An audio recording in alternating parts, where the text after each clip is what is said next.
in Santa Cruz. So I'm going to go ahead and share my screen and bump over to my presentation.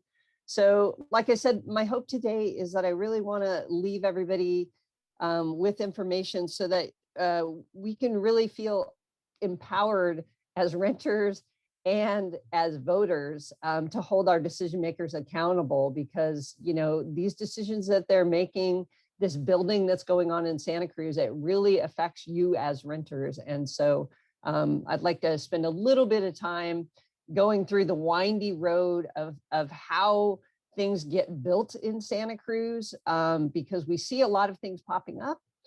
We see a lot of things being talked about as affordable. In this first part of my presentation today, I'd like to talk to you about what that actually means in Santa Cruz right now. So every city in California, incorporated city, has what's called a general plan.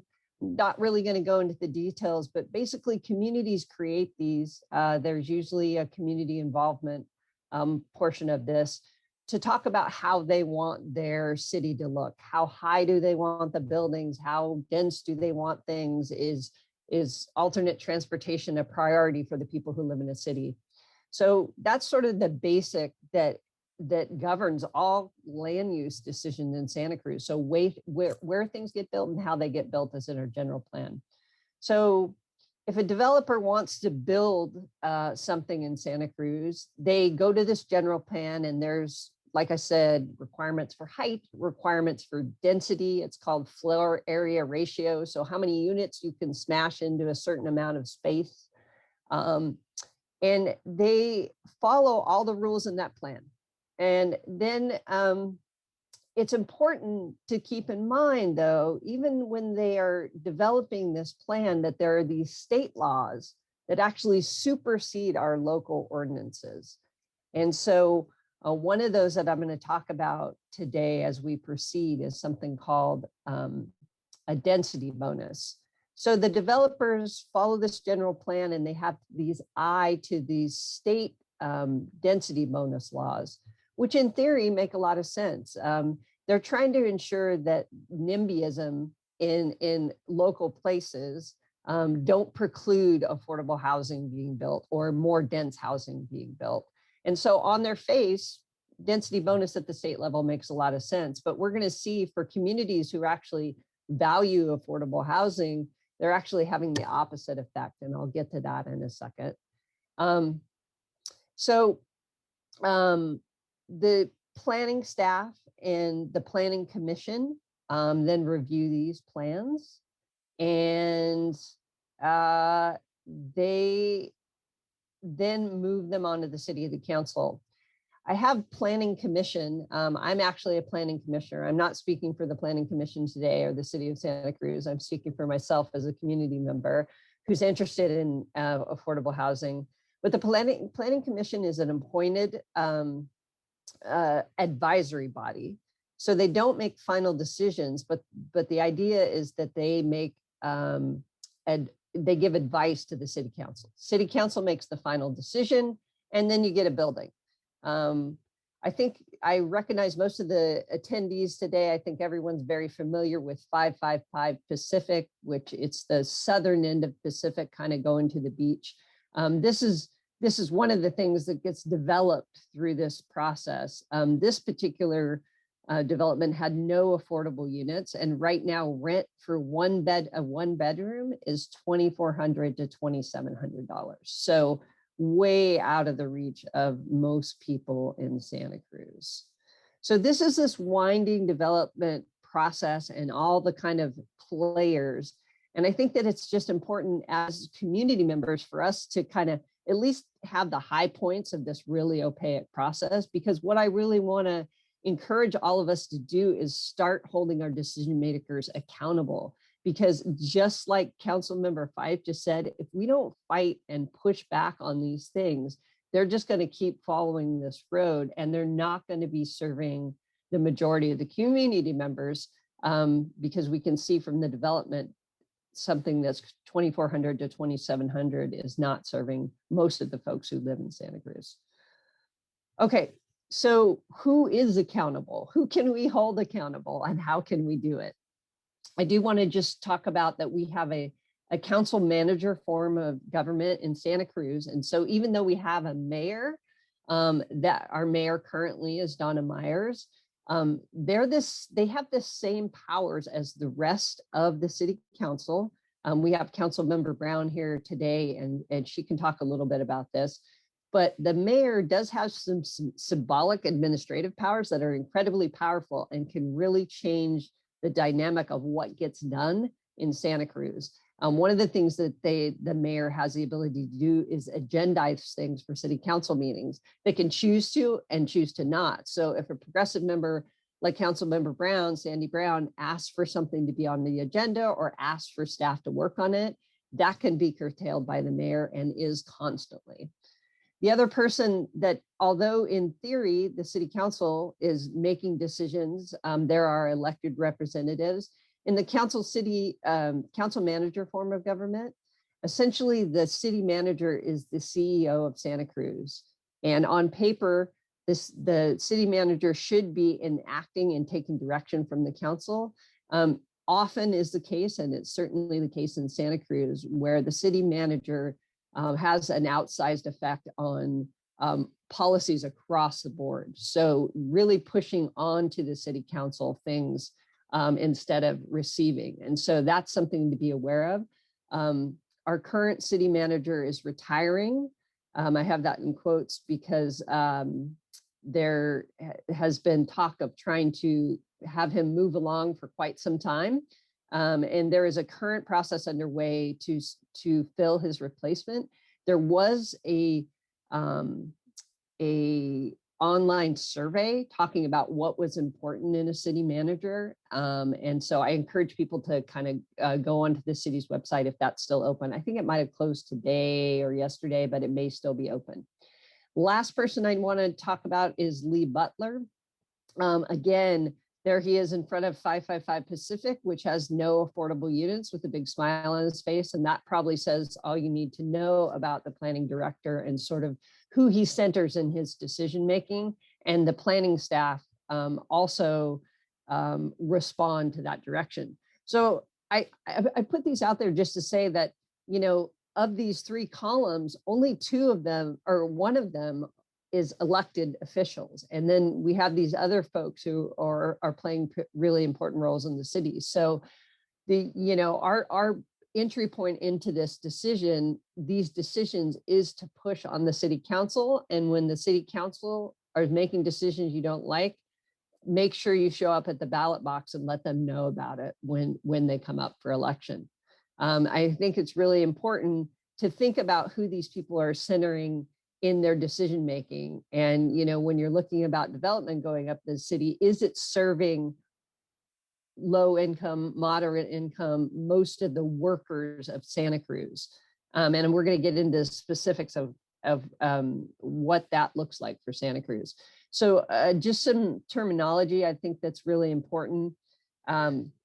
So Santa Cruz is actually a city that has a long history of valuing lower income development. And we currently have a 20% inclusionary requirement.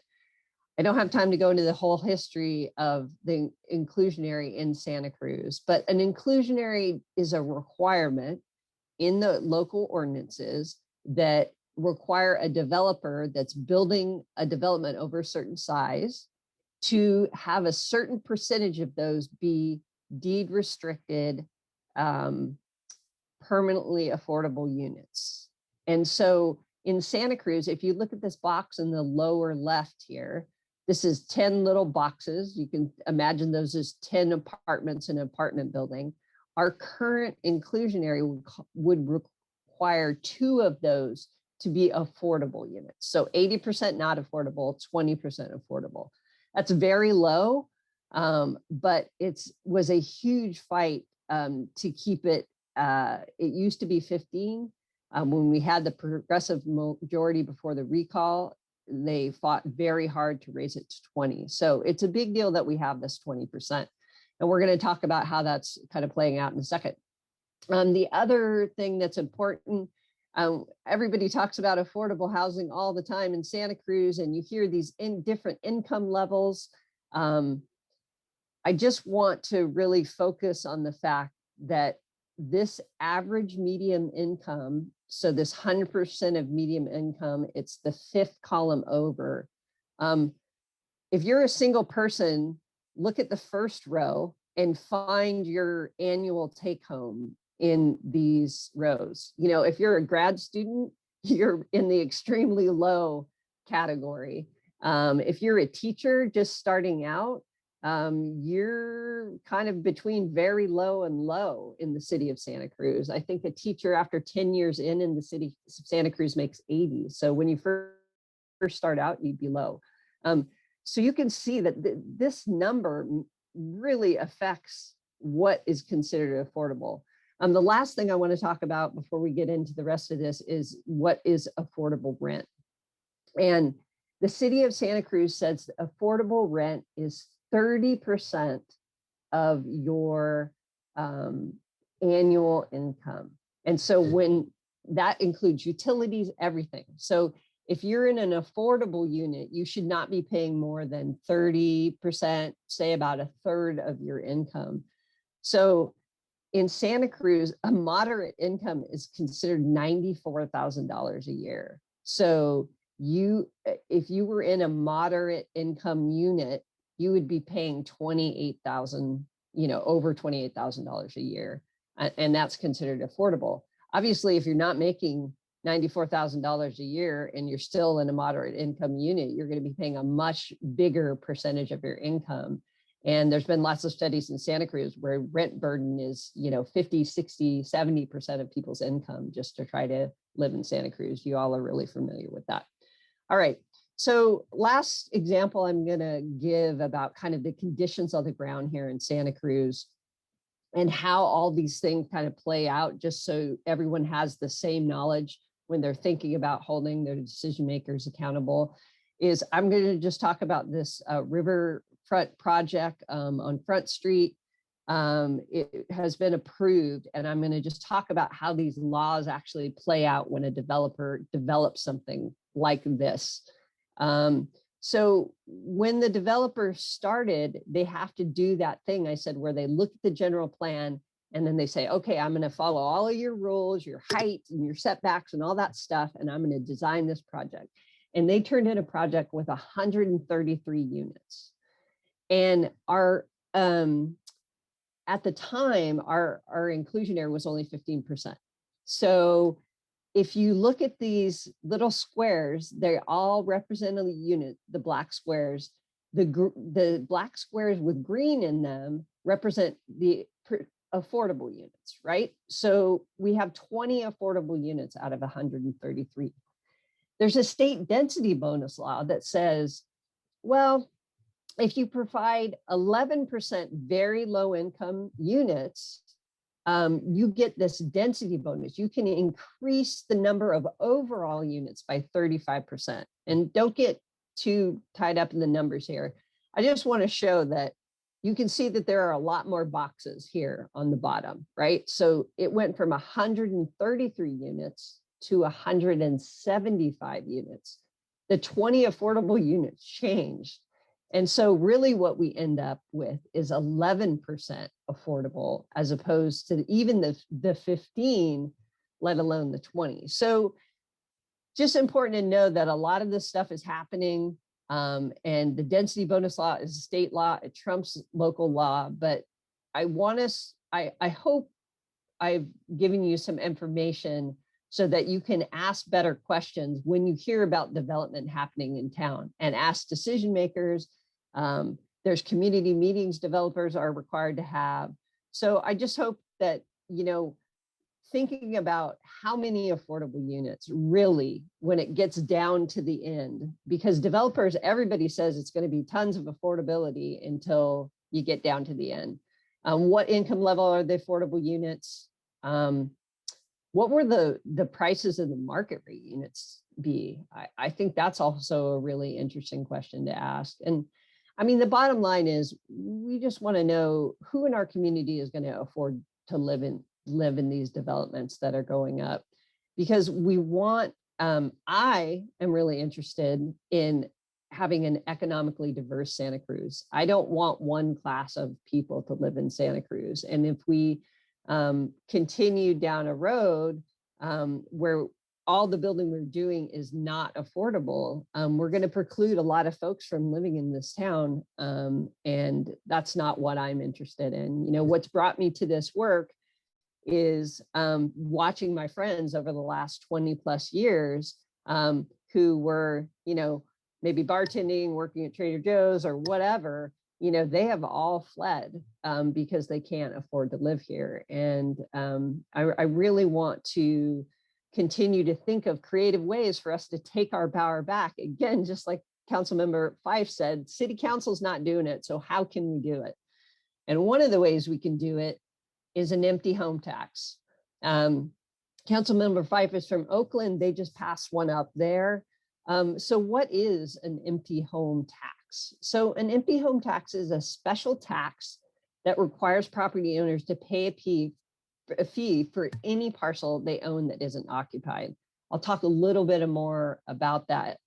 There's different ways to define vacant. You know, it's usually a number of days.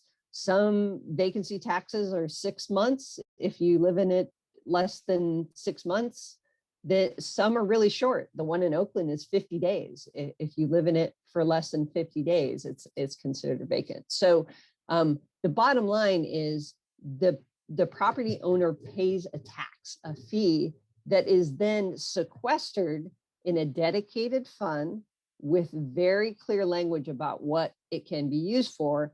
And almost exclusively, these vacancy taxes, as have gone around the world and in the United States, is used to build affordable housing for low income and below. So you can be very specific about what you want to do. You don't need to convince your elected official to do that. You can do this through a ballot measure, and you can raise a lot of money. You know, conservative estimates, these are 2019 numbers in the upper right-hand corner. The conservative estimate is that we have about 8% vacancy. If you kind of like do the numbers and break that down, even if you half that number of vacant units, and if we use the same fee structure as Oakland, Oakland charges $6,000 for a vacant tax unit. We're looking at something like $6 million that we could raise annually. And it's also to say that this approach could also encourage people to put their unit on the market. That it could be a high-end unit, but it could also do that. But I think the clear, like, through line I want people to understand about a vacancy tax is there are all these homes sitting vacant, second homes, vacation rentals. If we can charge people for those and take that money and create affordable units through conversion or building, you know, we would actually be making a tangible difference in Santa Cruz. So I'm just going to end up here today. Let's see. I'm stuck here. There we go. I just want to end up today. I'm going a little long here, so I'll wrap it up. These things happen. And the one in Vancouver, British Columbia has been going kind of the longest. It started in 2018. You know, we want to give people the option. You can live in it, you can rent it, or you can pay the tax. And it really comes down to being a very small percentage of the available units in a community can raise a lot of money. It's less than 1% of the units in Vancouver, in Canada. It's raising about $40 million a year. Okay, bigger city, but it's raising a lot of money every year. And vacant properties have dropped every year. So people are getting rid of their property or putting it on the market or something, because from 2018 to 2019, the number of tax properties dropped by 15%. So it's really functioning exactly how it was designed. Oakland just got going. It was passed by over 70% of the voters. You need 2/3 to pass this, so it was even higher than that. So people are really getting behind this idea of these empty homes, just again, back to council member 5, 4 empty homes for every one homeless person. So let's, use that as an opportunity to raise funds. The first taxes were due July of last year. They're still working that out as far as how much they've raised. There's lots of exemptions to the tax in Oakland that has caused a lot of confusion for folks. And so that's something that we're going to definitely talk to folks up about there. And as we move on to Santa Cruz. So this is not a hypothetical in Santa Cruz. There is a group of folks that are working really hard on getting this on the 2022 ballot. We need about 5,000 signatures to get it on the ballot. We will start that process in the fall. So I hope that everybody here will sign on to help us collect these signatures in town. We need 2/3 to pass. And again, conservative estimates plus or minus $6 million a year. I think we have this incredible opportunity to come together across all the sectors of Santa Cruz and get behind this idea that we, people who have empty homes, need to pay into the community to fund community needs. And the biggest need you'll hear from everybody is affordable housing. So sorry, I went a little long, folks. You can reach us at info@emptyhometax.org. We have a placeholder on social at Empty Home Tax too. So eventually we'll be putting content up there. You can also go to progressivesc.org. So thanks so much, everybody, and happy to hear from the panel.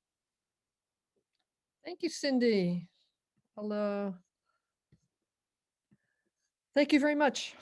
I'm a volunteer. As soon as you need me, I'm there. Make this happen. I wanted to spend a little bit of time to talk about what the conditions are for renters now from people who are at ground level, who see it every day. And I wanted to introduce you all to Dr. Ann Lopez, who founded Farm Worker Families, who has a very good understanding what it's like to rent when you're a seasonal worker or newly in California. And thank you for being here. I saw you today at the ADU session. I tried to say hi, and we'd love to hear from you to find out what you do with your organization, and then we'll move also to Santa Cruz City.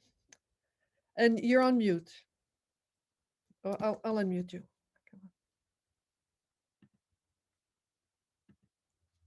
I can't unmute you. Ooh. Can you unmute yourself, Anne?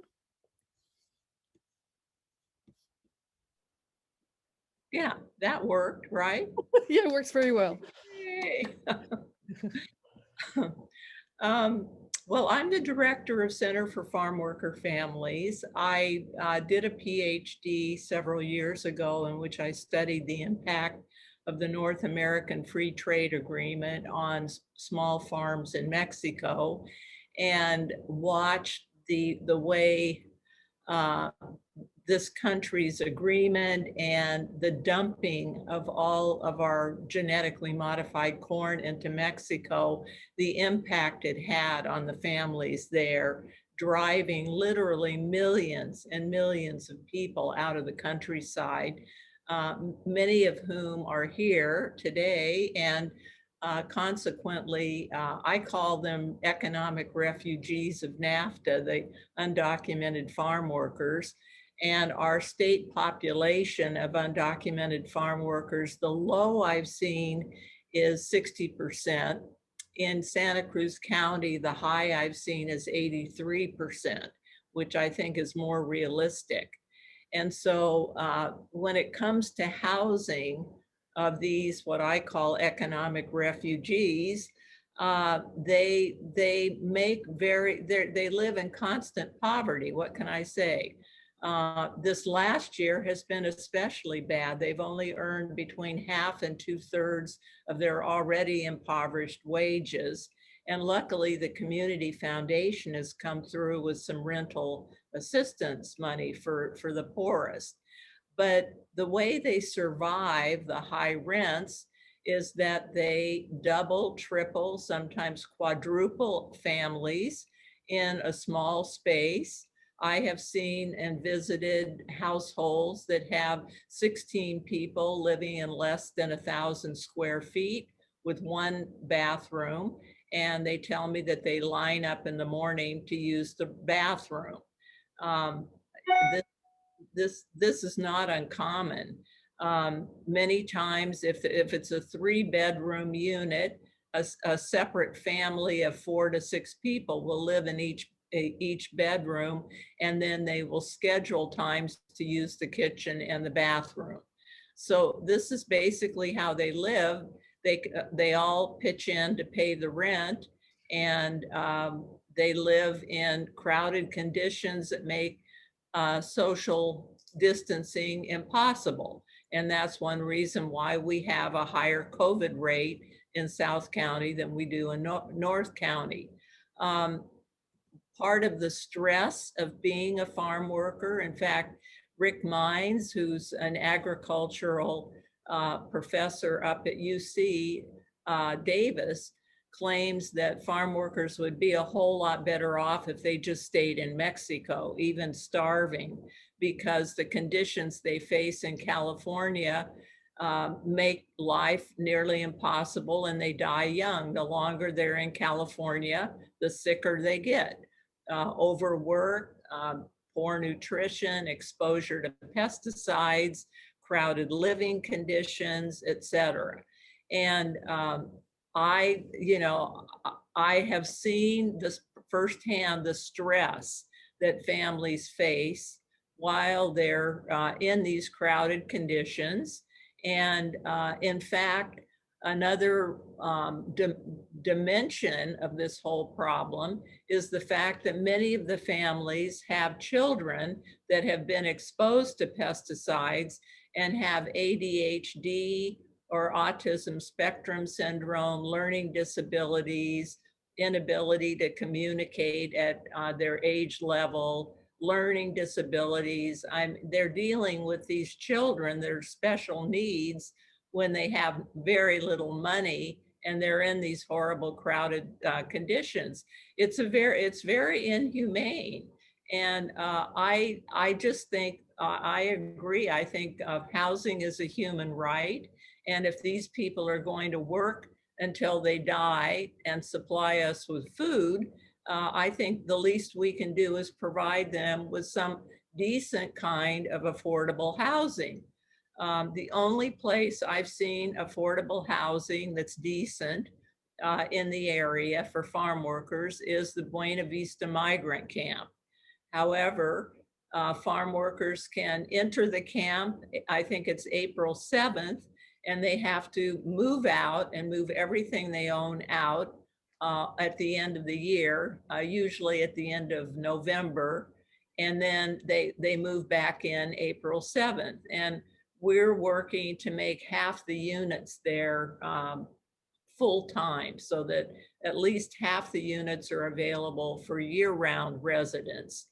But there really, other than that, there is no affordable, decent housing for farm workers in Santa Cruz County. I can make that statement without any hesitation. I've seen too much.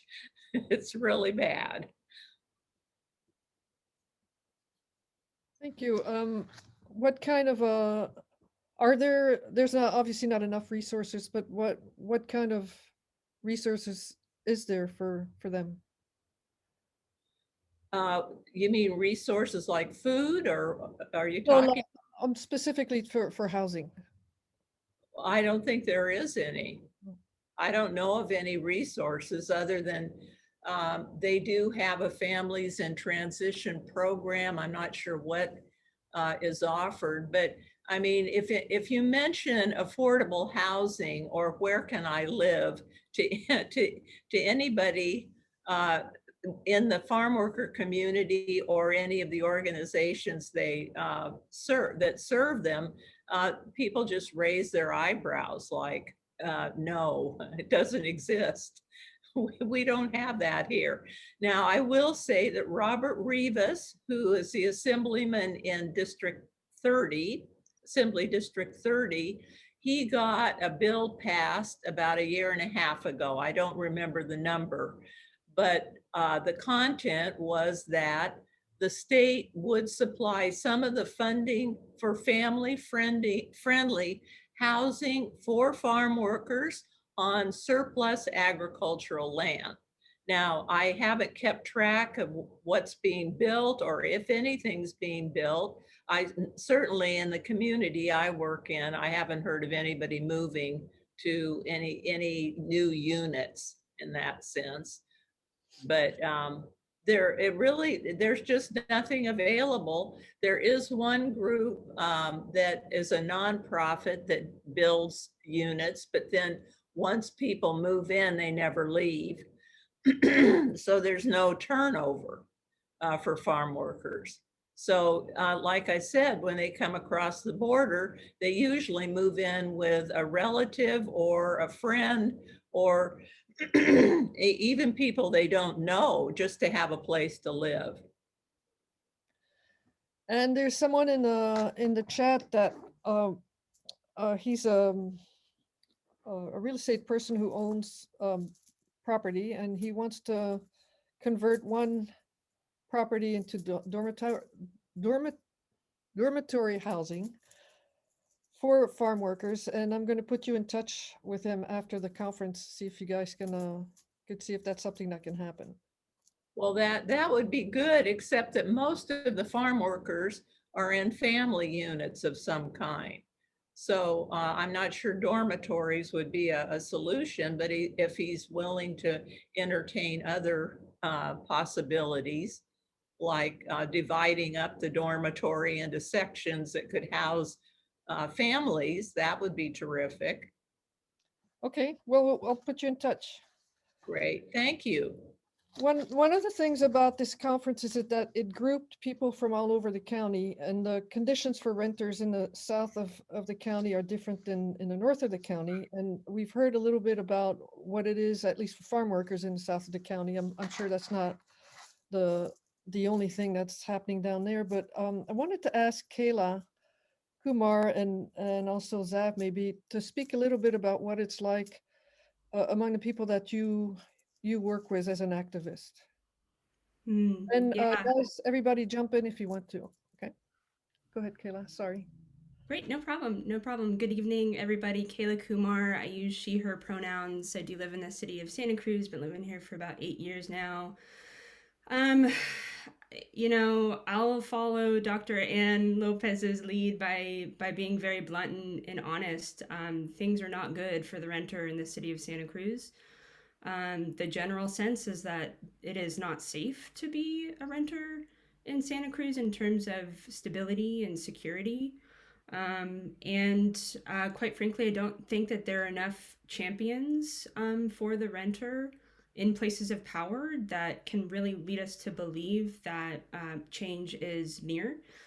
You know, I think that the thing that I really want to start with first is that things have not been good for a long time. Of course, we're in the crisis, and that intersection is really important to dig into, and I can. But I just want to make really clear, like, this has been a thing for a very long time. It is a product of deliberate policymaking by both the city council, but of course the state, as Cindy has described some of the interplay.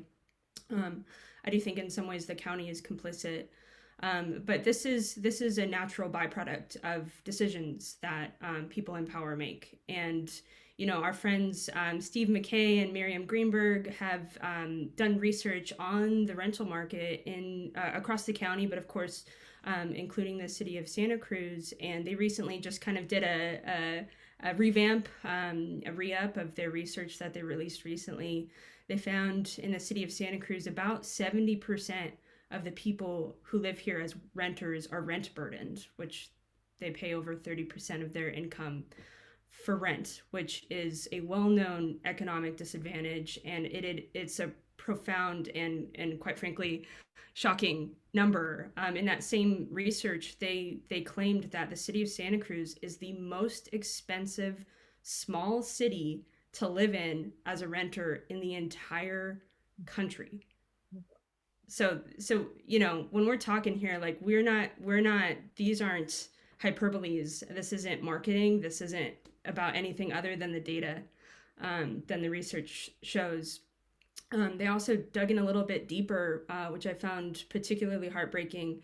25% of those renters, the 70% who are rent burdened, 25% they described as obscenely rent burdened, which means that they pay more than 75% of their income on rent, right? And so that's 25% left of their income on food, on healthcare, on childcare, on, I mean, count all the things that you need to be a healthy and thriving human being, and do that on 25% of your disposable income. I mean, this is you just can't overstate the impact that the way that we have organized our housing market has on renters. Bottom line, and Dr. Ann Lopez spoke much more eloquently and with much more experience about the overcrowding issue that also takes place throughout our county. City of Santa Cruz is no different, in that renters often are kind of stuck with the problem solving job, and finding tools that are at our disposal to actually combat high rents and a hostile rental market. And so crowding up, like grouping up, yes, it results in overcrowding, but that's one of the few options that we have to actually make ends meet. And so that's prevalent across our county, in our city, but it's particularly prevalent for Latino households. And also another subgroup that is really struggling in the context of renting is young people. Really that kind of age range from 18 to about 25, 27, I think. I have to look at the numbers again, but it's, late 20s. It is really hard to live here in that, if you are that age, and I hear it all the time from renters of that age group who are often just starting their careers. Often they're working low-wage job, just getting into the pipeline. They're having to work multiple just to try to make it here. They're here because their family's here. They're here because they went to school here. And at the same they're often filling a lot of the jobs that really drive our economy. You know what I mean? And at the same time, they're blamed, and unfortunately for and falsely for the high rents, because we hear that narrative all the time. UCSC students are kind of overtaking our city, but of course, in a year when they weren't here, rents remained very high. So we know we have actual data now to start disproving some of that narrative. But so those are just kind of the broad brushstrokes. And then of course, the crisis hit and somehow made everything worse, which really honestly was not something I thought was possible. The only reason the bottom didn't fall out, of course, was because of a few stopgap measures, eviction moratoriums at various levels of the government. We had rental assistance programs from governmental bodies run through my friends at CAB. UndocuFund was another one from my friends at Community Ventures. So there's a little bit being done just to make sure that the bottom didn't fall off. But I have to say, the next few steps here in terms of recovery as a renter are very unclear. And I think that's the most optimistic way I can describe it. We have no idea what's going to happen with the pandemic debt. We can't expect eviction moratoriums to last forever. So what's going to happen? Are we paying back lump sum? Are we doing payment plans? Is anything going to be forgiven? Are landlords going to be bailed out? We have lots of moving pieces, but what I can say for sure is that the risk involved in this uncertainty will fall most sharply on the renter, who is again the person that we will need. Many are workers, right? Those are the workers that we will need to recover economically here in the city of Santa Cruz, and at the same time are the ones that are meeting the most insecure housing situation in our city at the same time. So it's just an impossible situation to be in, right, as a renter. And if I would just like to kind of touch on the stories, Erica. I really appreciate you bringing that into the forum today of the people, the lives, the pain.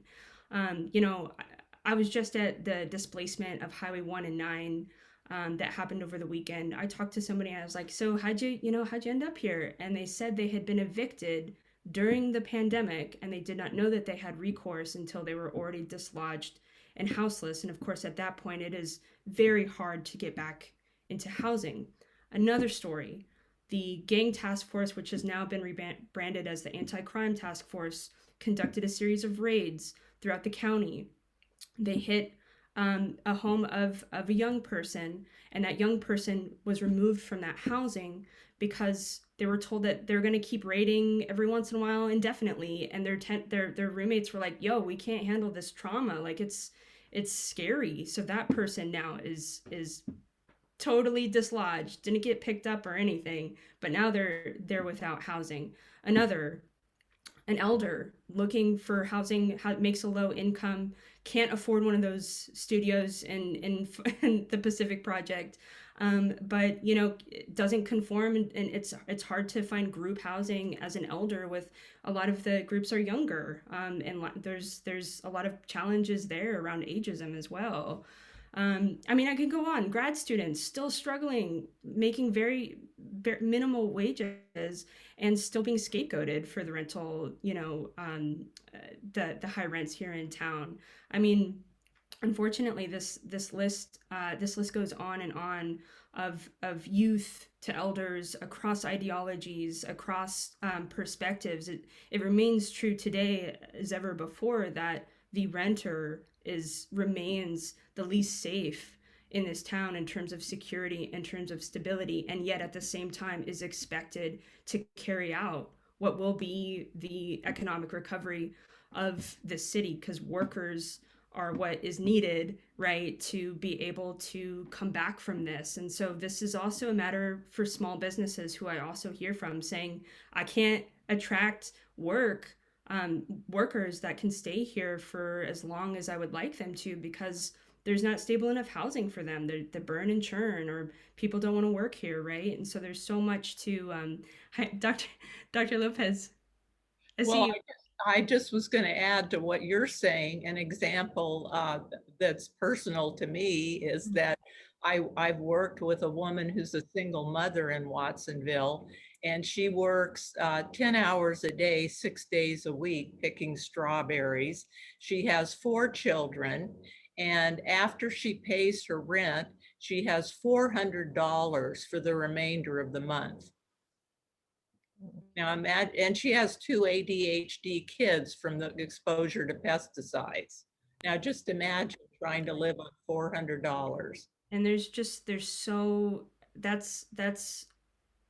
so many of those stories, right? Yeah. It blows my mind, the resilience of renters and tenants and families like that constantly overcoming what is a system that just isn't built for us, right?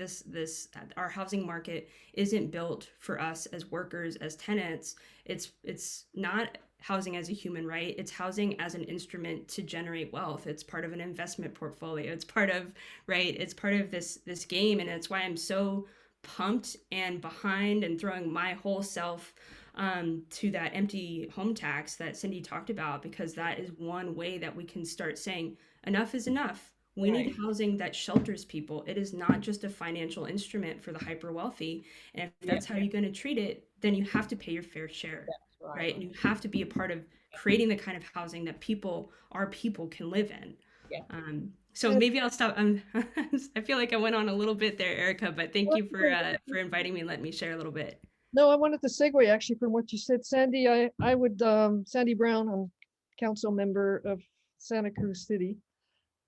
It seems to me that what Kayla is saying is actually really the plan. The plan is to build a city that will attract wealthy renters and wealthy buyers, and that service worker and all other people who serve the city will be commuting from outside, just like they do in all of the big high-tech, expensive cities. It's true in Palo Alto, it's true in the Bay Area, and all over the place. And it seems like it is following a very specific plan.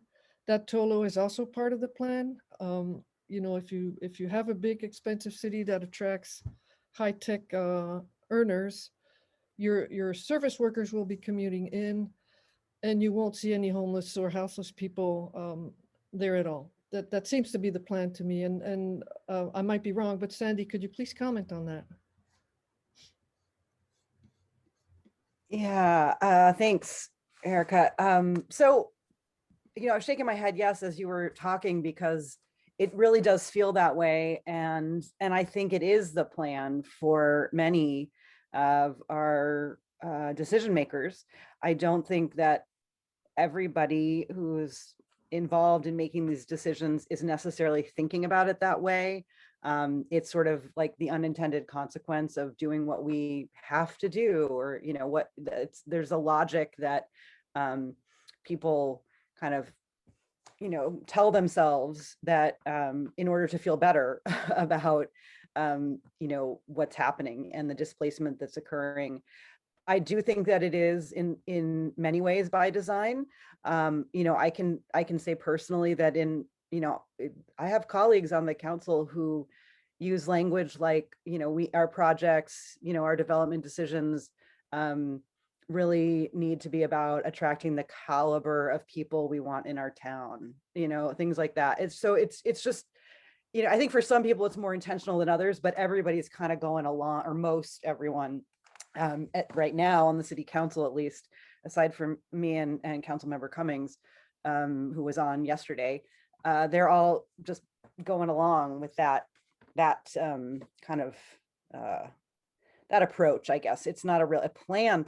I mean, if it's hard to say that the city plans anything. I feel like the city makes a lot of decisions that are just kind of like blindly trying to figure out what, and then they change course when something's working, and then they, try to reverse it if it's, it's kind of chaos. And it's frustrating. With respect to, what the city can do, I'll just use this time to answer a little bit of the question that you sent me ahead of time. There are so many things that a city can do. We do have limited capacity. We can't control, global markets and the accumulation of wealth right over the hill that is, also is really, really driving a lot of this property speculation. But we can make it harder for property owners. We can make it harder for them to exploit tenants. We can make it harder for them to charge exorbitant rents. We can make it harder for them to let their properties sit empty for their own pleasure, a few days of or on a special holiday, and whilst people are being displaced from the worst conditions that people are forced to live in this town, outdoors. And so, and we don't do those things. It's a matter of political will. I mean, I was so glad Cheryl Fife is on the Oakland City Council now and is a fighter. I come from that community organizing perspective too. And I try to kind of wear both hats. And what I see is a council that's not interested. It's another reason that, and I'd love to talk about all the things that I think we could do, but I won't go into detail here because, we're not doing them. And I do want to let Zav talk when I maybe segue back to Zav to talk about the work that Tenant Sanctuary does in just a second, because one of the things that I fought for, and it has been incredibly challenging to even get the city to release funding for Tenant Sanctuary that was approved years ago. And we literally have a mayor who thinks that Tenant Sanctuary is not an important function for the city, and doesn't, and has issues with some of the people who work within it. And so it's like that kind of petty level of whatever, anyway, I'm going to stop there on that one. I do want to say, before I kick it over to Zav, if I can do that. I know, Erica, you're the facilitator, but I really want to hear how things are going. This is why I am so incredibly excited about this empty home tax, because when we have political leaders, political representatives who refuse to work for the majority of people in their community who we rely on to keep our town functioning, who are our friends and our neighbors, when they just refuse to acknowledge that those are people that need help, that need support, that we have a role to play in, as Cindy said, centering those issues and centering the people who really are struggling. They want to talk about gentrification without saying the word gentrification. I have been trying since throughout my first term on the council to get our city council to consider, other members of the council to consider an empty home tax. I've been told things like, well, it wouldn't even raise any money. I think somebody told me it would raise $70,000. So what's the point? I've heard from council members, well, then people who are looking for a vacation home might look somewhere else for, if they have other options where there isn't a tax. No words.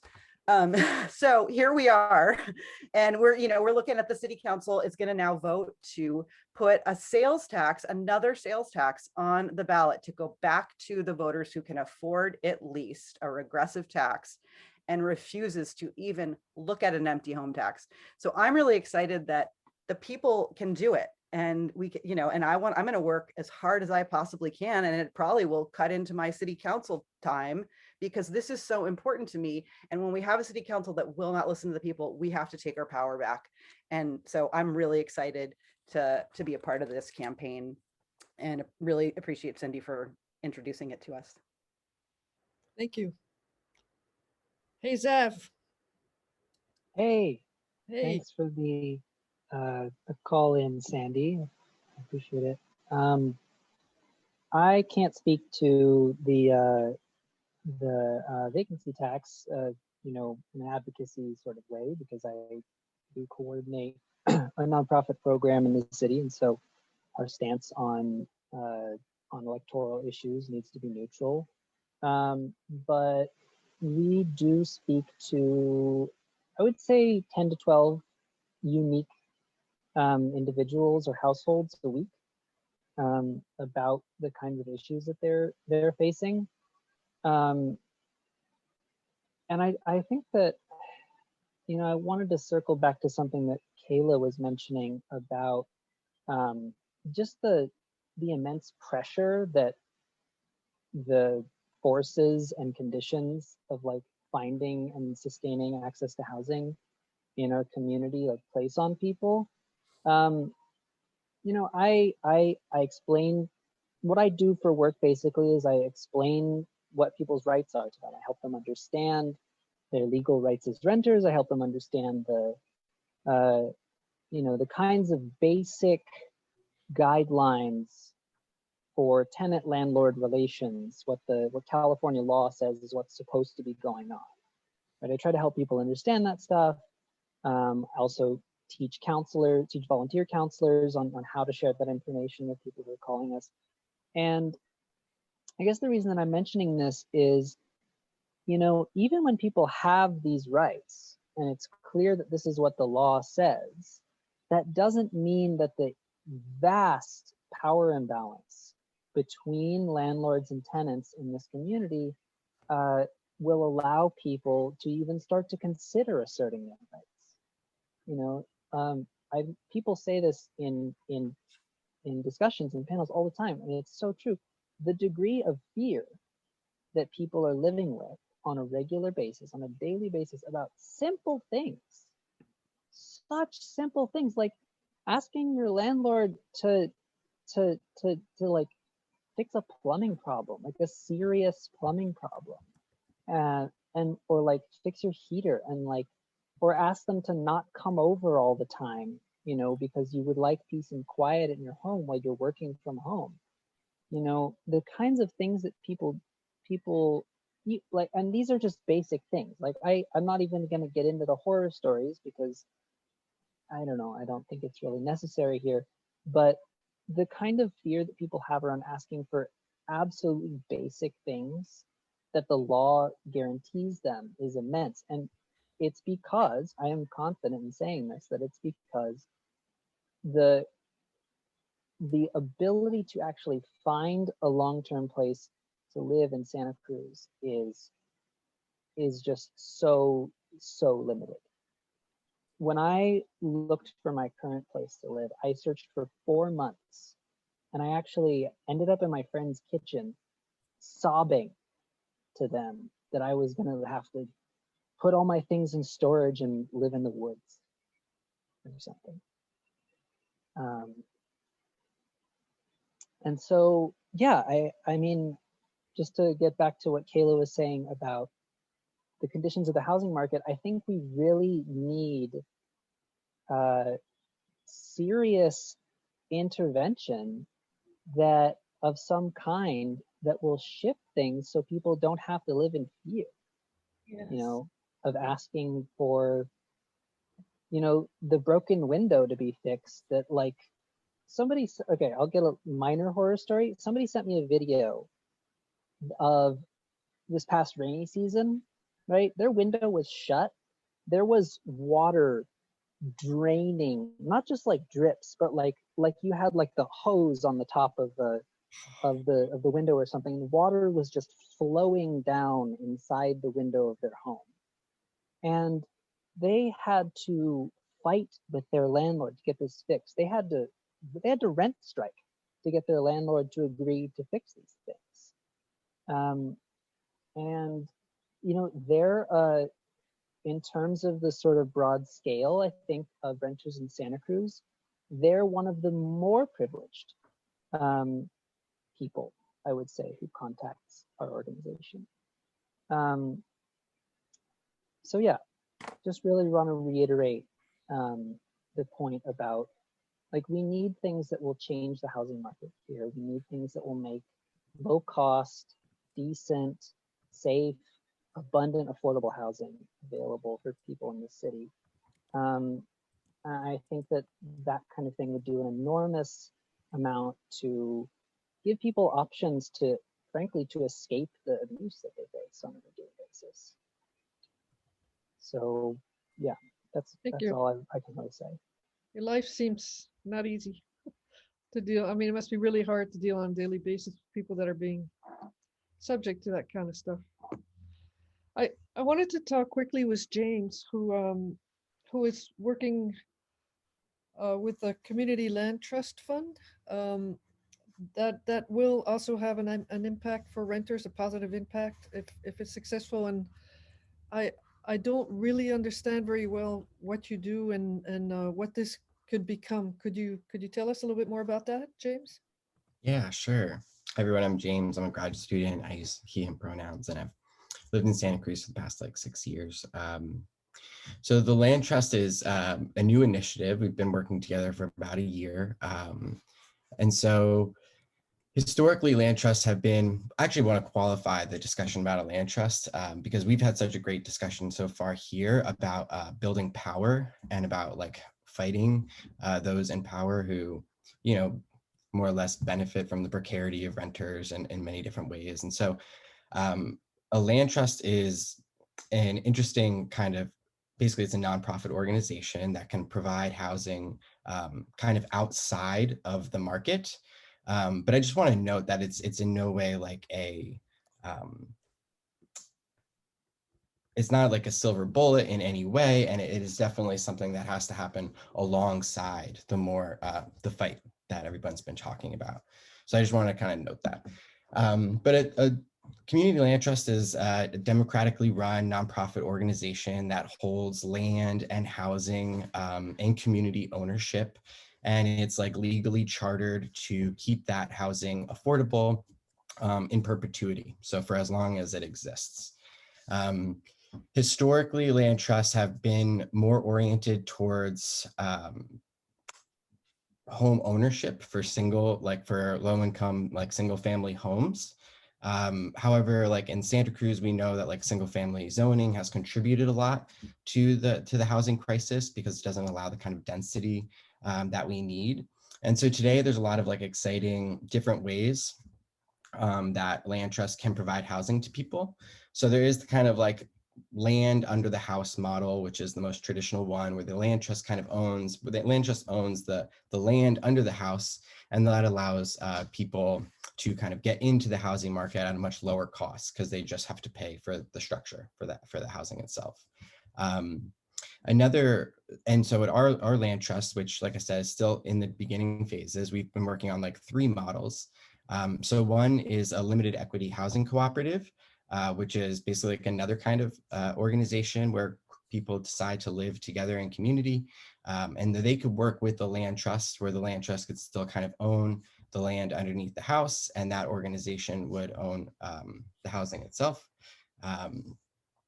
Another option that we've been working on is the gradual accumulation model, which this is really interesting and exciting, and it's we're actually building it off of folks at East Bay Prec in the East Bay, which is like another cool nonprofit housing organization. And this model would be really exciting because instead of the land trust only owning the land underneath the house and the renter or the tenants or the people living in the house owning the house, the land trust would own the land and the building and would rent it to tenants like at low income, affordable rates.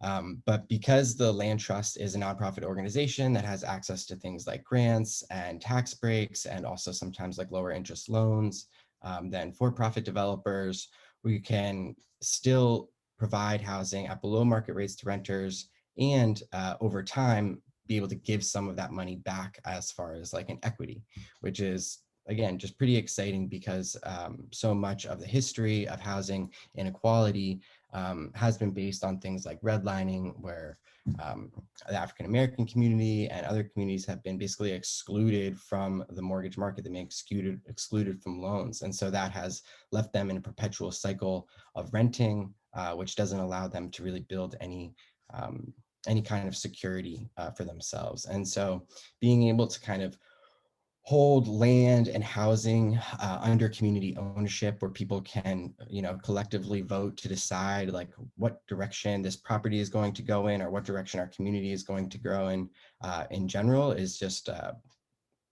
it's the kind of model that we need, I think, as opposed to this kind of private financial asset model that we have where everything is just completely privately owned by individuals or individual families. And this really allows the community to have a much greater say. And so the people who vote, for example, in the organization are people like the tenants or the people who live on land trust property, other members of the community who decide to join the land trust, as well as staff in the land trust, as well as like other, mission aligned organizations. And so we're really excited about the prospect of kind of taking land off of the speculative market and kind of keeping it in community ownership, community control for the long term. And the one other thing I would just say about this kind of organization, which is interesting, is that it's kind of insulated. Of course, land that's owned by the land trust is insulated by the kind of speculative things that go on in the market. So we've seen in the past few years just really skyrocketing rents, but also skyrocketing like property values and so on. But it also provides a little bit of an insulation towards changes in political kind of orientations or political wills. So in the past, we've seen a lot of the kind of public housing that was owned and run by the state. As the kind of political winds changed and there was less political support for those kinds of housing, we saw a lot of those be demolished or defunded, et cetera. And by keeping it in a community control in this kind of organization that has a legal charter to stay affordable forever, it has this extra layer of protection, not only against the market, but also against changing kind of political dynamics. Are there places or cities that you can name where that's been happening for a while successfully? Yeah, I mean, Burlington, Vermont is probably one of like the oldest and most notable land trusts. They own quite a large portion actually of the housing in Burlington. Another one that we've gotten a lot of inspiration and kind of technical assistance from is Oak CLT, which kind of popped up after the housing crisis, and we're able to get a lot of those foreclosed homes, and they've done a really great job. They also were instrumental in the Moms for Housing thing that happened. They were pretty helpful in, I think, helping to finance and kind of transition to kind of like more permanent, long-term formalized ownership by putting it in the land trust. So those are some that we've looked to. Thank you. Thank you very much. Hey, we're going to dive into a couple questions that I hope you will all jump in and give your opinion. I'd like to ask the audience if you have questions, so please start typing them into Q&A, and we'll read them once we've addressed these two questions, which were asked yesterday. And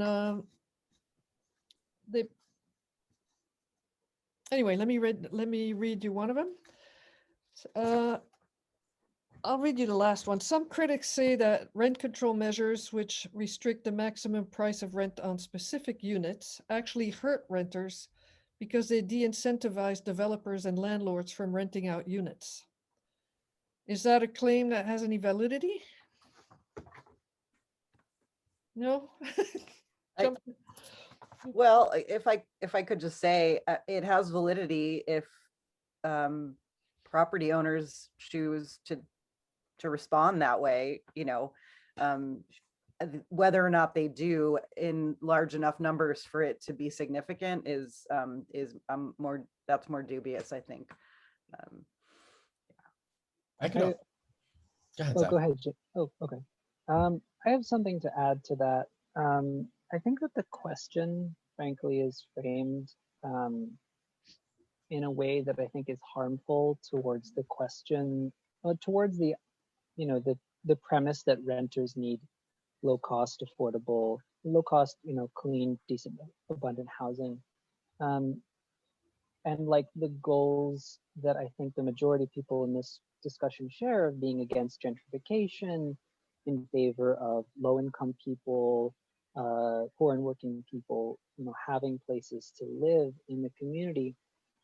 One, so I will say that I worked really hard on the Measure M campaign to try to get rent control passed in this community. I'm sad it didn't pass. And I did a lot of research, in order to address this claim, which came up pretty often. I was not able to find any academic research that supported the claim that housing supply was reduced as a result of rent control. I'm happy to read anything that folks are aware of. I think it'd be really interesting to educate myself in that regard. One thing I did find, though, was a study by the Berkeley city government on the impacts of its own rent control measures after they were implemented, that showed, and again, coming back to the question of like, are we talking about this in terms of protecting vulnerable people in our community? Or are we talking about this from like a market-based, we need to do whatever we can to encourage production of housing, to address the issues we're dealing with. There's a place for new housing production. I don't disagree with that, but talking about what we're prioritizing here, Berkeley's city government study on the impact of rent control showed that low-income people, disabled people, people of color were able to, the percentage of household change of drop in people fitting those demographic, areas was lower in the rent-controlled region in Berkeley relative to surrounding non-rent controlled jurisdictions in Alameda County.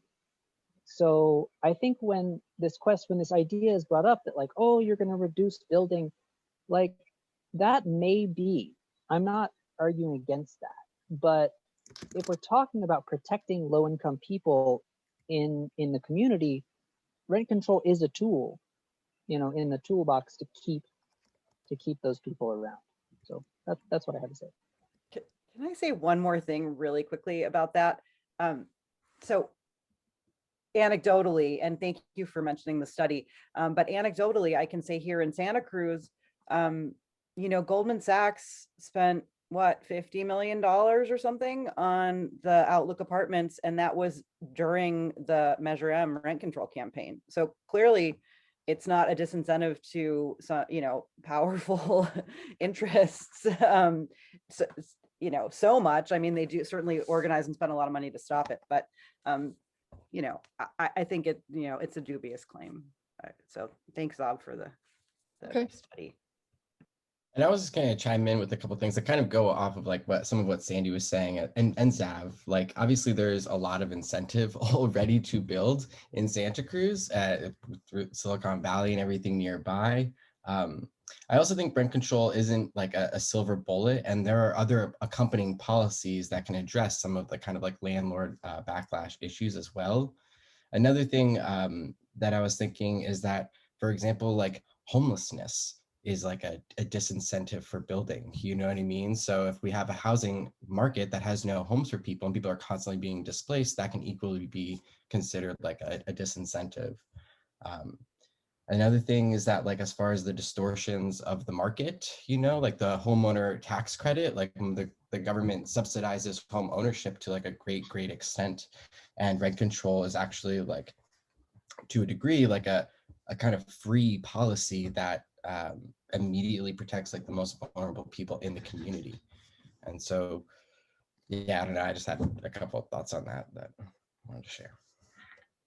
And can I jump in real quick, Erica? Yeah, all of you jump in. All right. Yeah, echo James in particular talking about rent control, or really just like any kind of like economic or housing policy situated in a suite of other policies that can address like the long term, the medium term, and the short term. And recognizing, some of the more conservative council members that I know, like I personally had a conversation with Cynthia Matthews when she was on the council, and I asked her, well, don't you think rent control as a tool is relevant in certain cases? And she said, well, yes, and had more to say against Measure M in particular, but acknowledged like as a tool in and of itself for the short term, there's just proof that it does what it says it does. And it doesn't mean that you reject the notion that there is a place for production that meets that expressed needs of the jurisdiction, right? And to that point, I wanted to point out for those that do say like, oh, okay, like does that prevent the production of housing? Is it too decentivizing?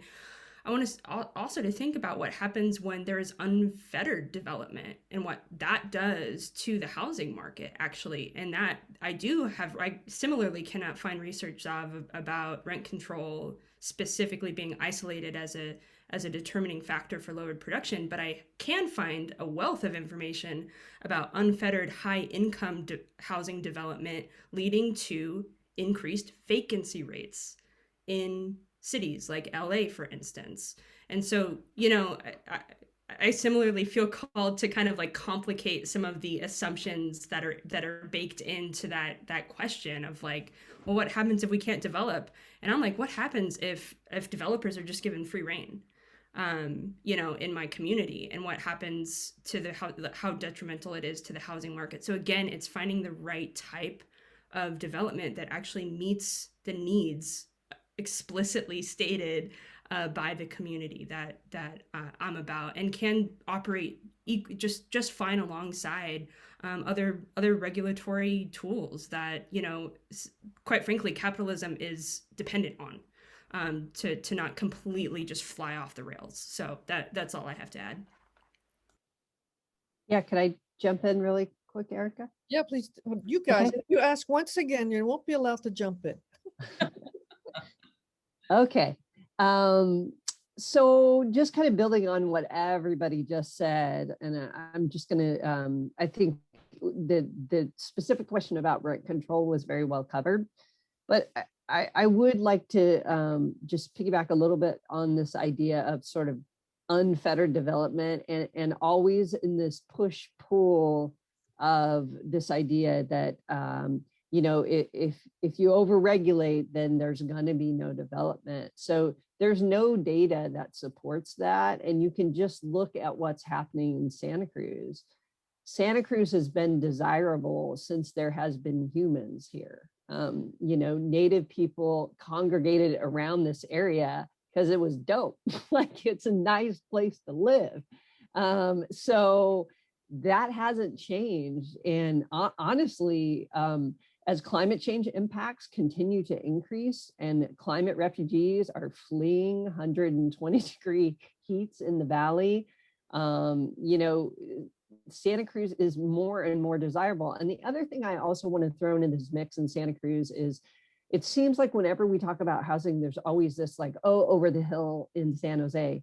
There isn't the over the hill. Like Silicon Valley and tech is based in Santa Cruz. Looker Google is in Santa Cruz. Amazon has offices. Like all of these big tech names, not only can their people work remotely anyway, but they actually have space here in Santa Cruz. And so like these kind of like macro drivers of the desirability of this place, those aren't going anywhere. And if anything, they're going to go through the roof. And so I forgot who said, I think it was Zav who said, like we need to think seriously about systematic intervention, else we are going to have a town that only supports one class of folks. And those are upper income folks. It's not even like upper middle class. It's like way past that. So we're on a trajectory of becoming Carmel or, any one of those cities that just have like everybody who serves those people drive in and there's one class of people who live in that community. And I'm not interested in that. And so I think, and the last thing I will say is many folks have mentioned this idea of nothing we're saying is a silver bullet. It's going to take a suite of tools out of the toolbox, land trust, regulatory vacancy tax to come together to make a situation that actually serves the needs of the community. And I'll just stop there. Thanks. Hey, I'm sorry, go ahead, Zeph. I just wanted to jump in off of what Cindy was saying about a suite of tools to address the lack of housing accessible for poor and working people here. I think the discussion of rent control is relevant to that, even though Measure M was rejected. I think that the idea of a land trust is really important for separating housing that people are currently living in from the forces of speculation and value extraction. And then the question of the vacancy tax is really tied in, I think, to the land trust question. $6 million a year and other affordable housing funds that the city, manages to pull together from the inclusionary, the allowances of buyouts in the affordable housing inclusionary law, which I apologize, I'm not sure if the buyouts is still allowed, but the amount of money that's being generated there isn't a huge amount of money for like housing development if you're talking about apartment buildings or large developments of affordable and low-income housing in one place. But $6 million could permanently remove a few houses from the speculative market every year, and if the city was part of that, and the city was supporting a land trust or taking partial ownership of properties, or even just giving the money over to the land trust because it's a good idea, frankly, that could do a lot to shelter many renters in the community from the impacts of these speculative and extractive forces, and give a lot of them, like James was saying with the limited equity cooperative model, give many of them ownership and investment and start to build generational wealth, frankly. I mean, it's a huge opportunity that, we could have to really support a lot of people in ways that extend beyond just one lease to one lease. Like it could have generational impact. So just wanted to mention. I'm going to go to a few questions from the audience. Ron was asking, Cindy, thank you for answering them, but I'm going to read them out so that everybody else can hear your answers. Ron wanted to know from Cindy, how will he calls it the tax collector, but how will we know if a house is vacant or not? How is that regulated? Yeah, so there's different models, and it's a little bit of kind of how the sausage is made in the administration of these different vacancy taxes. We're in conversation with actually city staffs and others who are familiar with exactly how that is done to learn lessons. One of the ways that it's done is through a declaration process. So basically, through the tax collector process, everybody receives a letter that says, hey, you own property, you may be subject to this tax. Here are the requirements for the tax. Here are the documents available to show us that you are or you aren't, and you actually register online. And so again, we're going through the process of figuring that out. Vancouver has been running like a top for the last couple years. Oakland's still working it out. And I think it's cool because we have different models and sort of different scale to pull from Santa Cruz to make sure that we make the Santa Cruz best approach for how to do that. And we also are really aware of keeping the administration of this thing down to a minimum. And so thinking ahead of time about process and making it easy on all sides for property owners, for the city, and ensuring that we have the funds to support that administration and processing. So I hope that answered your question. Yeah, it does.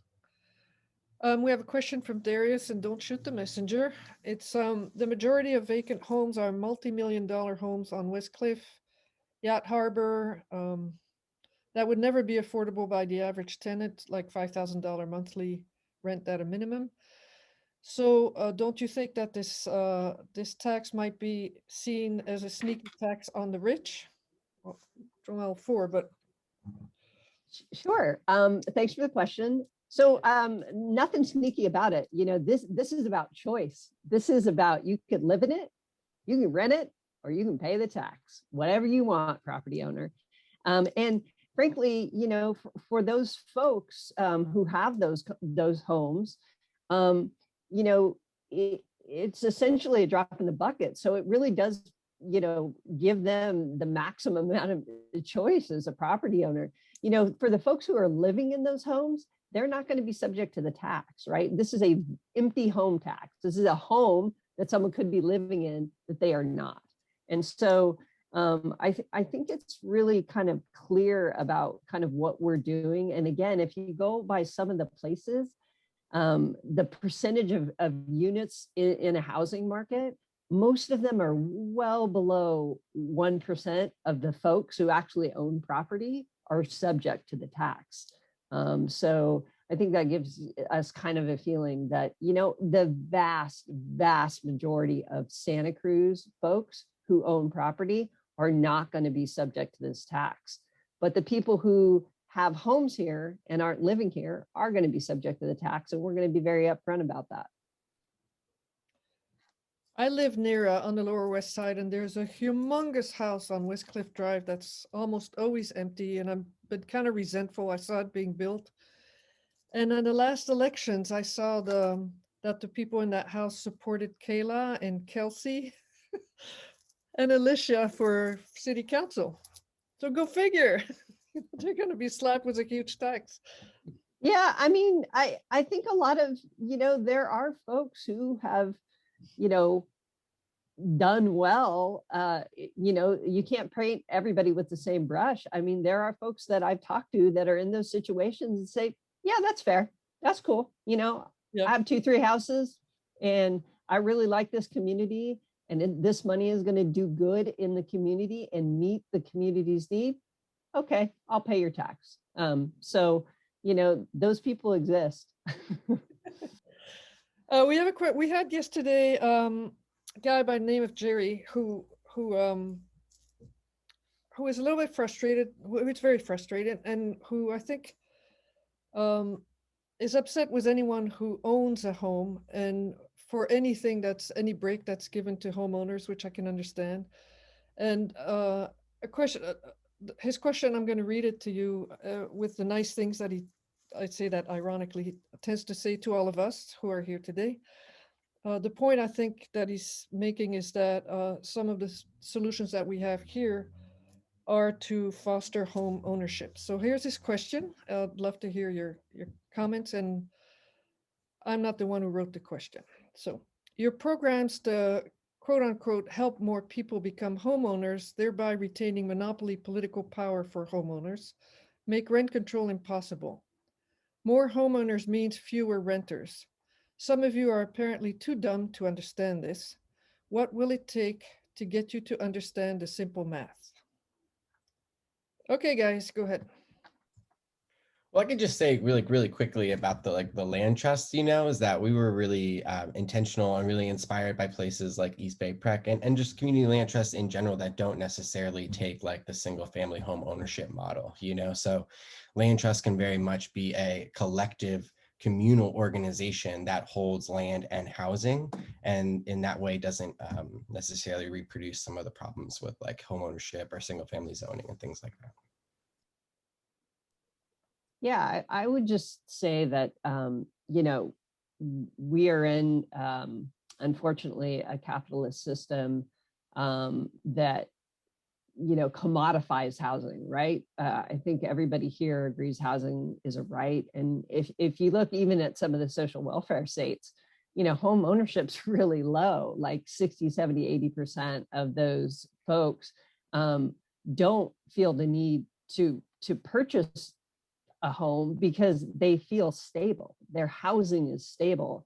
And what this capitalist system does by commodifying housing is all these stories that we've talked about where the stability is gone. And also this generational wealth. In my family, I'm 2 generations off the boat. My grandma came here from Spain. Owning property is the way that they created generational wealth. And so, we're in kind of this system where, there are alternate models. And I think the land trust is good. And I think public housing, and administering public housing is also good. But, we are in this economic reality where home ownership provides stability. And that's also something that, people are aspiring to. And so I get the push-pull. I think it's a valid point, but I think there are alternate models that we're trying to move forward as well. Hey, and I wanted to Can ask I jump in? Oh, Erica, okay, real quick yes. for Jerry, I just I think it's important to also just say, if I may, I really understand the frustration that kind of is animating this line of thinking, and so I just wanted to also create some space to really acknowledge, like, this really affects people's lives, and it threatens a lot of our well-being, and I think it's totally fair to ask these kind of questions and be angry. I mean, I really feel that, and I think there's a really interesting conversation that I would be down to have with you, Jerry, about rent as like just a symptom of a structural problem in and of itself. Like, I totally see where you're coming from, and it is something I'm trying to learn more about, as far as like what's the ideal, right? Like, I think that's what Jerry's really calling in, is like, the ideal world where everyone has access to stable housing. Doesn't matter if you own it or rent it, like, people, wealth inequality no longer exists because everyone has equal access to the basic human things they need on a basic human level. And so I think that philosophical discussion is really important. And again, just reiterating the how frustrating it is to try to make life better for the average everyday person within the structure that we currently have. But I think that conversation about how much do you play into that versus how much do you try to get to the root is just it's a really fruitful discussion that I wanted to make sure that got to Jerry here. Thank you. Good point. And also, Cindy and all of you, for something like the vacancy tax or the land trust, these are, I think, at Santa Cruz city level, aren't they? I was wondering, we, I had hoped with this conference that we could bridge, that we could find a solution that would help the whole county. Even though the needs are very different and the situation is very different, there's a lot more wealth here, I think, than there is in South County. The farm workers are housed live in the south of the county. What can we do on your end and on this end to make sure we can bridge the needs of everybody with what we're doing? Yeah, that's a great question. And, we've been in discussion with a whole bunch of different folks from kind of different kind of sub-communities within the larger Santa Cruz County community. And, we really were thinking really hard about trying to do this at the county level. We just felt like out the gate, we need to do a better job of talking to folks who have become apolitical and kind of disenfranchised by feeling that the electoral process isn't serving them. And so we wanted to really kind of get our feet underneath us and kind of build a new progressive activism in the city of Santa Cruz. I think we all are looking with our eye to scaling this up when we get the win. I'm just going to say when we get the win for this, and also in helping, being in discussions with the land trust and folks that are using and thinking about other tools, because we know that the city of Santa Cruz is really small. I mean, it ends at the harbor, Live Oak, you can just march down the coast and up into North County too. So I think that we are pursuing this activism right now and this ballot measure with the eye of looking forward and really hearing from other folks around the county about what we could do next in their communities, because we're building this infrastructure and it's not going to stop with this ballot initiative in the city of Santa Cruz. We're looking onward and all out to the far reaches of the county.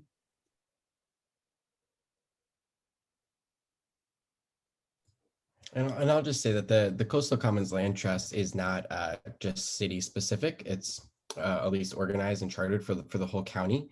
And one of the biggest barriers of the land trust is getting started, right? Getting that first parcel of land, especially in a place like this where land is so expensive. And so one of the next big things on our agenda is to have a land drive. And we've been in contact with people at the city and the county to help try to organize this land drive. So we are thinking about it as a county as well.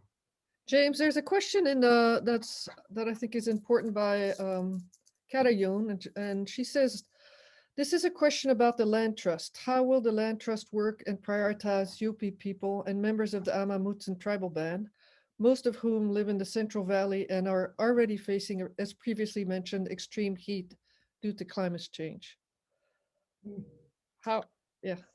Yeah, that's a really good question. And I believe there is a land trust already. I'm blanking on the name, but I feel like there is a land trust for the Amah Mutsun, and we've been actually trying to be in touch with them for some time. When we first got started, Michelle Gloa was working with us, but to be honest, it's something that we've talked about, but we haven't making too many great strides for. As we said, we haven't gotten any land yet, or haven't actually begun any kind of operations.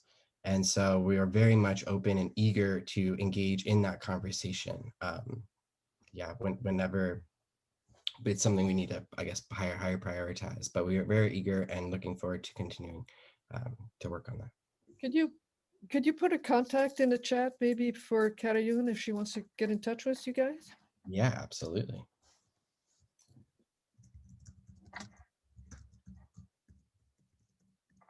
That's a really good question, actually. I hadn't thought of that. Okay, another question. Does anyone know what rent surveys the housing authority uses to set their rent standards. They are insanely high. They allow $2,128 for a 1-bedroom and $2,820 for a 2-bedroom. Now you see these rents on Craigslist. Between what UCSC charges and how the housing authority, maybe they are the real villains. I'm not sure. Go ahead. Yeah, I can take that. So the census does community surveys every year. And part of those community surveys, and you can actually look up the methodology on their website. So housing and urban development, it kind of gets funneled from the federal level, these local community surveys, and then it gets plugged into the housing authority at the county level. And that is an absolutely fair point. I mean, it is a big deal. You know, I have a partner who works with homeless veterans, and they use housing and urban development, housing choice, formerly known as Section 8 vouchers.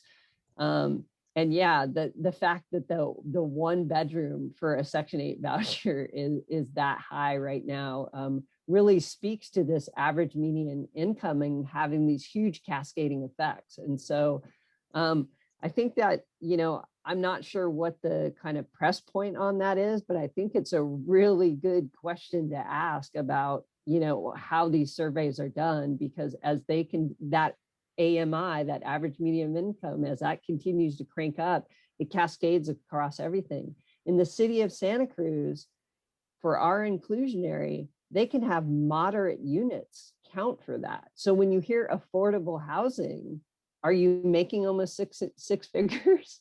You know, so it's important to kind of keep that in mind. Great question. Let me see.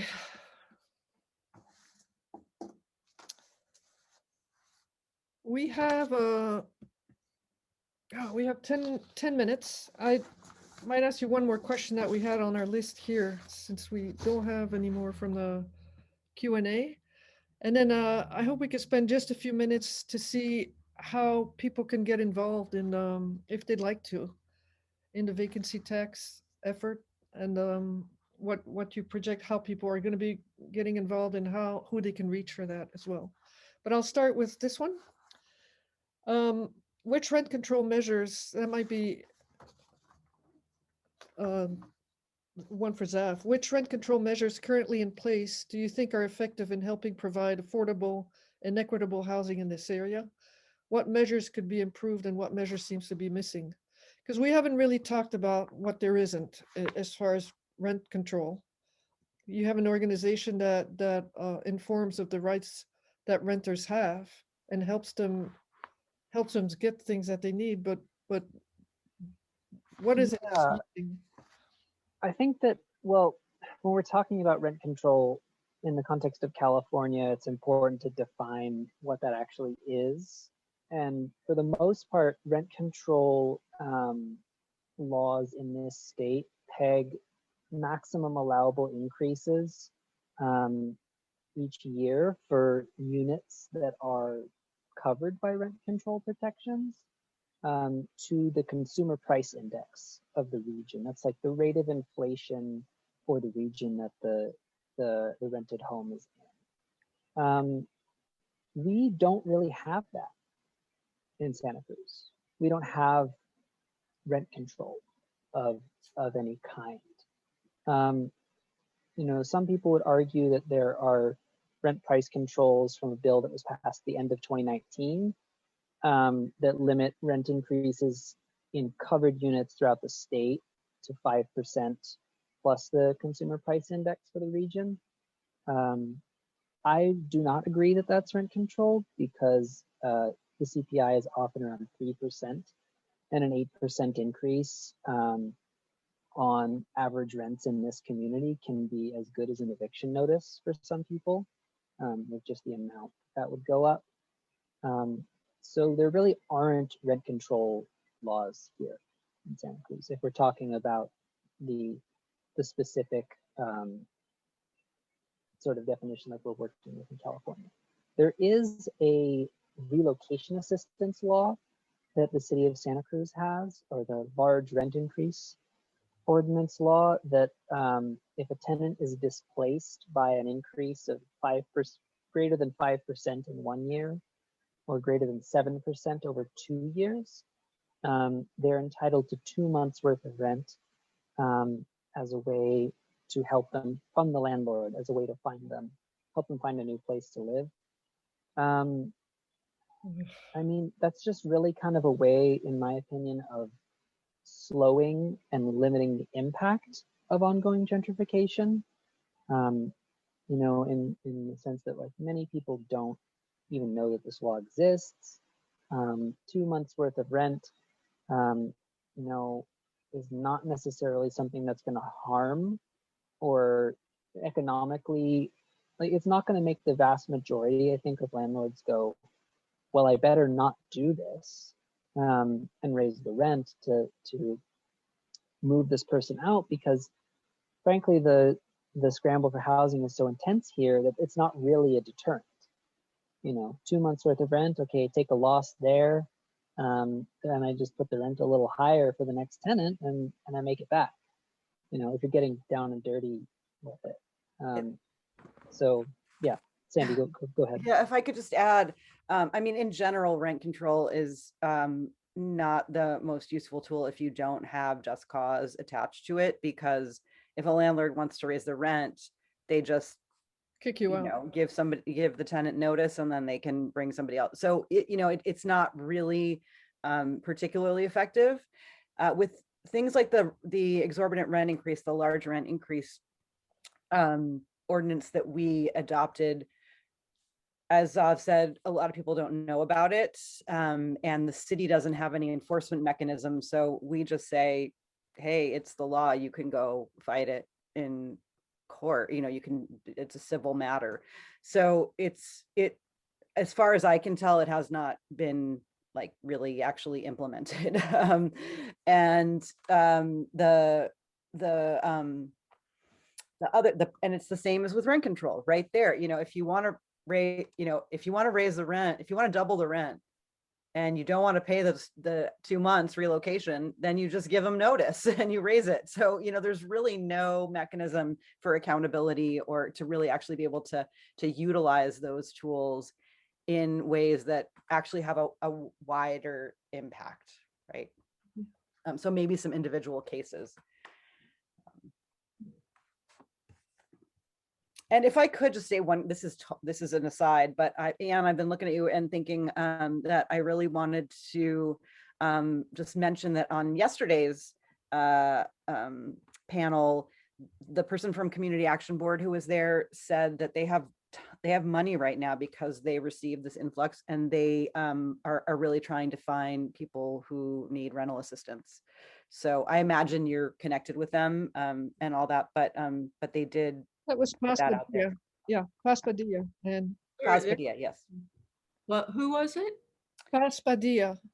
Oh, Paz, yeah. I saw her yesterday. They're coming to our distribution tomorrow. Oh, good. More people. Yeah, no, it's no problem. Thank you. We plan to put together a sheet with all of the resources and even funding that's available that was mentioned yesterday and today to distribute to anyone who wants it. And I'll make sure that all of you have it and get your information as well. Rebecca Garcia, who's city council in Watsonville, also was talking about funds available for renters that no one's tapping into. So all of these things will be listed for people to try to access. Well, heck, Cindy, tell us what we can do to support this initiative. Yeah, I just want to again thank everybody for coming, and thank everybody in the community who is stepping up to help with this. And we really want this to be community driven from the jump. And so you can get a hold of us at info@emptyhometax.org. So info@emptyhometax.org.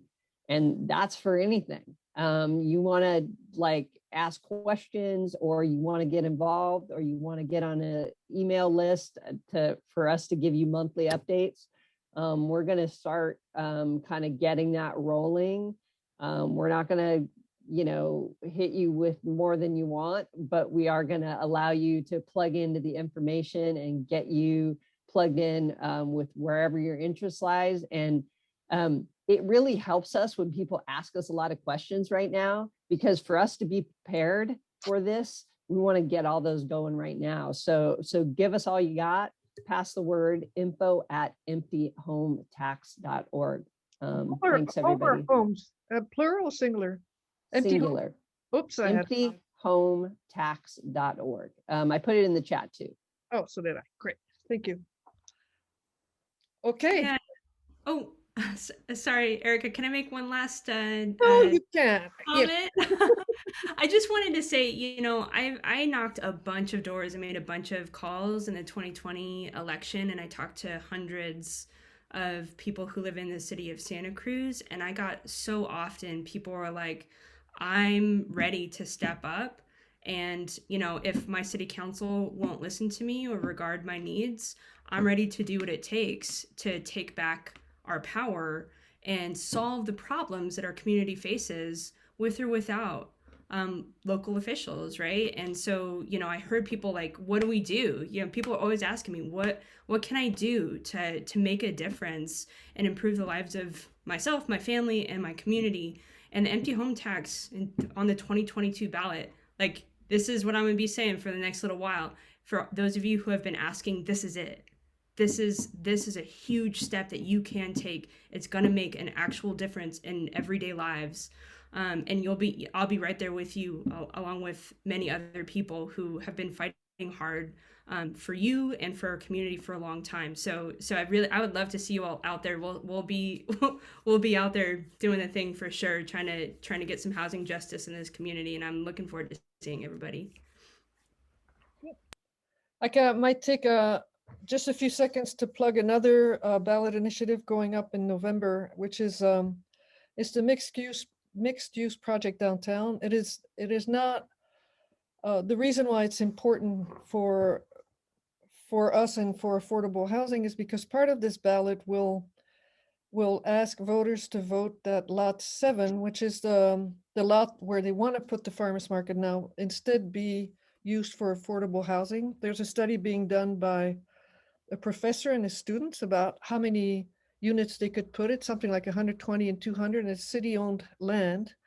So if that ballot is voted on, that will give us 200 more, not only 200 more units, affordable units, but also it will tell the city to stop building things without people's consent. So that's a good one too. Please keep an eye open for that one. And okay, we had our 2 sessions. It was absolutely amazing today, and I wanted to thank all of you for giving us your time. You're fantastic, and I'll be sending out a list of resources and contacts, and if you want to contribute to that, please email me tomorrow. And thank you very much. Thank you. Thank you. Take care, everybody. Thank you so much. Take care. Thanks for organizing this, Erica. Yeah. And thank you, Anne, for all the work you do. I don't get to thank you as often as I see everybody else on the screen here, but I really, really, I followed your work, and I so appreciate, all of your efforts and the community that you're building. It's really important. Absolutely. Yeah. Yes. Thanks. Legend. Bye, everybody. Bye. Bye. Bye, everyone.